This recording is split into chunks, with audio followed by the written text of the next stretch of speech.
শেখ পরিবারের অন্যতম সদস্য শেখ ফজলুল হক সেলিম ছিলেন দেশের উন্নয়ন কাজের কমিশন বাণিজ্যের গডফাদার।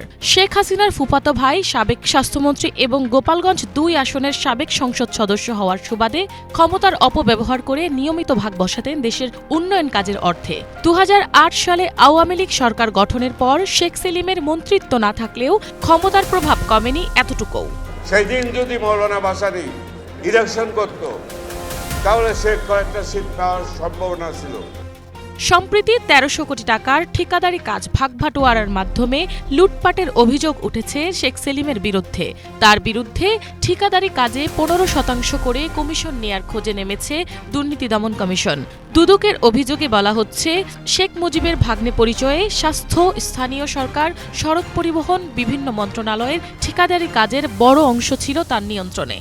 জনাব শেখ সেলিম, সাবেক স্বাস্থ্যমন্ত্রী ও সাবেক সংসদ সদস্য, গোপালগঞ্জ ২ এর বিরুদ্ধে ক্ষমতার অপব্যবহার এবং বিভিন্ন অনিয়ম ও দুর্নীতির মাধ্যমে দেশের বিভিন্ন স্থানের ১৩০০ কোটি টাকার টেন্ডার কাজে পছন্দের ঠিকাদারের নিকট হইতে 10% হইতে 15% হারে কমিশন গ্রহণপূর্বক কার্যাদেশ প্রদানের অভিযোগের বিষয়ে অনুসন্ধানের সিদ্ধান্ত গৃহীত হয়েছে।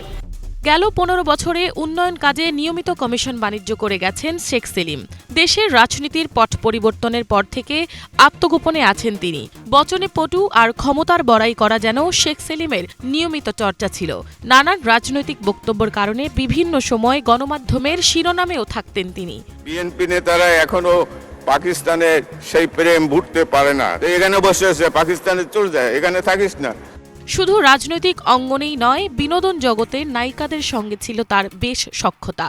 পছন্দের নায়িকাকে চলচ্চিত্র শিল্পী সমিতির সাধারণ সম্পাদক বানাতে নির্বাচনে করেছিলেন অযাচিত হস্তক্ষেপ। শেখ সেলিমের সাথে সম্পর্কের কারণেই নাকি হেরে যাওয়া শিল্পী সমিতির নির্বাচনে সাধারণ সম্পাদক পদ বাগিয়ে নেন ঢালিউডের নায়িকা নিপুণ। এর আগে গত বছরের ২০ আগস্ট ফজলুল করিম সেলিম ওরফে শেখ সেলিম ও তার পরিবারের ৯১ ব্যাংক এবং আর্থিক প্রতিষ্ঠানের সব হিসাব তলব করে জাতীয় রাজস্ব বোর্ড। ১৯৯৬ থেকে ২০০১ সাল পর্যন্ত শেখ হাসিনার প্রথম শাসনামলে স্বাস্থ্যমন্ত্রীর দায়িত্বে ছিলেন শেখ সেলিম। এরপর টানা ৪টি সংসদে ছিলেন বিভিন্ন মন্ত্রণালয়ের সংসদীয় স্থায়ী কমিটির সভাপতি। মিনালা দিবা, বাংলাভিশন, ঢাকা।